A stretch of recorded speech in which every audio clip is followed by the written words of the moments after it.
5, 4, 3, 2, 1, 0. Citra, apa kabar adik-adik semuanya? Kak Citra berharap kalian dalam keadaan yang baik, sehat dan siap untuk belajar ya.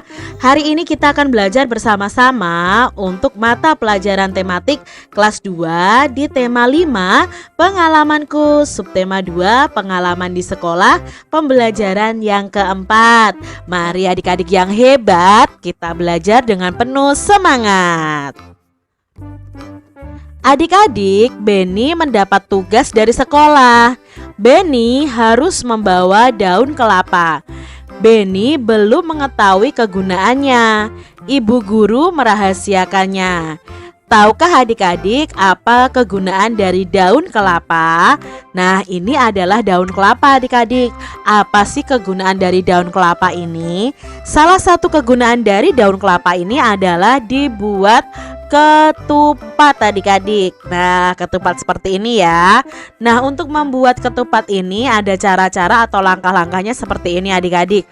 Kalian bisa mencari tutorial membuat ketupat dari daun kelapa ya adik-adik ya, di YouTube ya adik-adik ya. Jadi kalian bisa praktekkan bersama ibu kalian. Mungkin ibu kalian ada yang bisa membuat ketupat dari daun kelapa ini. Adik-adik, di sini Bu Guru berkata, pernahkah kamu membuat kerajinan dari dedaunan? Nah, kali ini kita akan membuat anyaman cangkang ketupat dari daun kelapa. Itu salah satu kegunaan daun kelapa adalah dibuat cangkang ketupat. Nah, ini adalah caranya adik-adik. Dan ini adalah langkah-langkahnya ya. Kalian bisa membaca langkah-langkahnya di sini. Gulung satu sisi janur. Janur itu adalah daun kelapa adik-adik. Sampai 3 kali pada tangan. Ingat posisi pangkal janur menghadap ke atas seperti gambar. Nah, ambil sisi janur satu lagi. Seperti langkah sebelumnya, gulungkan pada tangan sebanyak 3 kali. Dan posisi pangkal janur menghadap ke bawah untuk yang kedua ini. Buatlah kedua gulungan itu saling bersilangan. Janur masih dalam posisi tergulung. Nah, ambil satu ujung kemudian putar ke belakang susunan janur. Masukkan ujung janur yang sudah diputar ke belakang. Kemudian janur yang berada pada posisi tengah.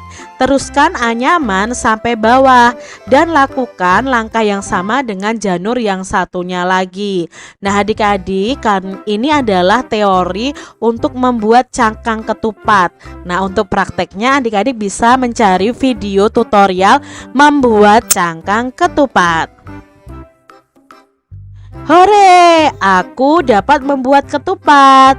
Ayo ceritakan ke teman-temanmu. Ini adalah pengalamanmu membuat anyaman ketupat, kata Benny. Benny sudah bisa membuat anyaman dari daun kelapa yang dijadikan cangkang ketupat adik-adik. Daun kelapa berguna untuk cangkang ketupat. Banyak jenis daun lainnya yang berguna bagi kita adik-adik, seperti daun mangga, daun singkong, dan daun pepaya. Cobalah adik-adik mengukur panjang tangkai daun. Nah, lalu kalian bisa membuat kolom seperti ini, tabel seperti ini, dan kalian tuliskan nama daunnya apa dan panjangnya berapa. Kalian bisa menggunakan penggaris. Adik-adik, Benny telah selesai membuat ketupat. Kemudian Benny mendengarkan guru membaca puisi. Puisinya tentang ketupat. Nah, di sini ada puisi yang berjudul, ini adik-adik, Ketupat Lebaran. Nah, mari kita simak cara membaca puisi yang baik dan benar ya. Kak Citra akan contohkan. Ketupat Lebaran. Ketupat Lebaran dengan sayap opor ayam, disantap sepulang dari sholat Idul Fitri. Untuk kakek dan nenek, tetangga, sahabat, senangnya Subhanallah, sungguh nikmat. Ketupat lebaran dengan sambal goreng hati tersedia di meja sepulang dari sholat. Memang sedap dan enak dan gurih. Cobalah ketupat. Alhamdulillah, sungguh nikmat. Nah, itu tadi ketupat lebaran ya, puisi tentang ketupat lebaran. Coba adik-adik baca puisi ini dengan lafal, intonasi, dan ekspresi yang baik dan benar. Nah, setiap puisi itu ada kata-kata indah. Nah, setiap kata-kata itu memiliki makna atau arti. Yuk kita pelajari makna atau arti kata-kata yang ada di puisi tadi adik-adik. Kata yang pertama adalah ketupat. Apa itu arti dari kata ketupat adik-adik?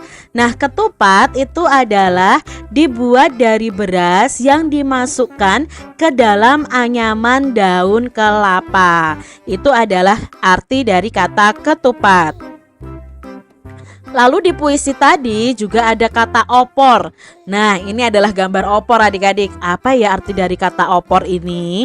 Opor ini adalah masakan. Masakan yang bagaimana?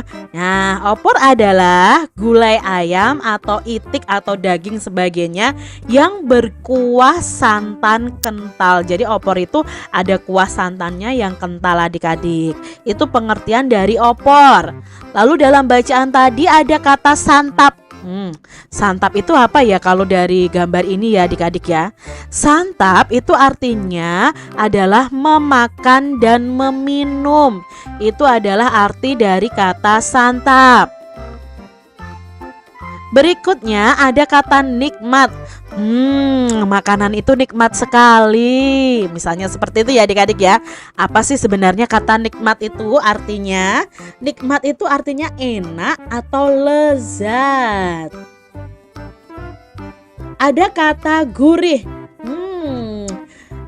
Ayam goreng itu sangat gurih. Keripik itu sangat gurih. Nah, gurih itu sama artinya dengan enak rasanya. Seperti ikan goreng itu gurih adik-adik ya. Jadi arti kata gurih adalah enak rasanya. Adik-adik temukan kata yang sesuai dengan maknanya ini. Nah, kita sudah pelajari ya tadi maknanya. Nah, kita akan cari kata-katanya dalam kotak ini. Yang pertama memakan dan meminum. Tadi arti dari kata santap ya, sudah ada kata santap. Lalu yang kedua dibuat dari beras yang dimasukkan ke dalam anyaman daun kelapa. Apa tadi adik-adik? Ya, ketupat adik-adik. Yang ketiga enak rasanya seperti ikan goreng. Ya, kata gurih. Coba adik-adik cari kata gurih. Ya, ini ketemu ya adik-adik, ada kata gurih. Yang keempat, gulai ayam atau itik dan sebagainya yang berkuah santan kental. Apa itu? Opor adik-adik. Lalu yang kelima, enak dan lezat.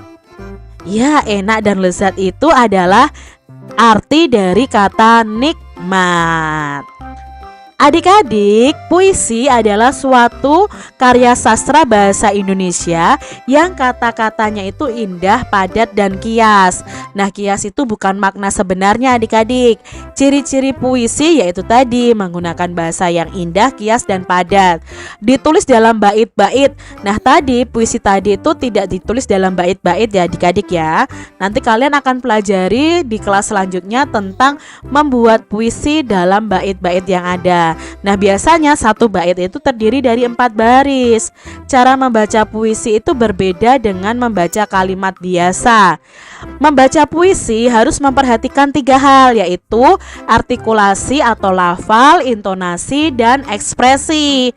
Apa itu artikulasi? Artikulasi atau lafal itu saat membaca puisi, setiap kata yang diucapkan itu harus jelas dan tidak terburu-buru, atau pengucapan katanya jelas adik-adik. Sedangkan untuk intonasi itu jelas tidaknya, tinggi rendahnya nada saat membaca. Sedangkan yang terakhir, ekspresi itu adalah raut wajah Kalau membaca puisi, raut wajahnya harus sesuai dengan tema puisi. Kalau temanya puisi tadi tentang ketupat lebaran, itu kan menyenangkan adik-adik. Ya ekspresinya harus bergembira, ekspresinya senyum. Berbeda kalau misalnya puisinya tentang bencana, ya kita harus sedih adik-adik, ekspresi wajahnya. Jadi ekspresi wajah itu harus sesuai dengan tema puisi. Demikian tadi adik-adik pembahasan kita di tema 5, subtema 2 pembelajaran yang keempat. Semoga video pembelajaran ini bermanfaat untuk adik-adik semuanya, dan sampai jumpa lagi di lain kesempatan dan video selanjutnya.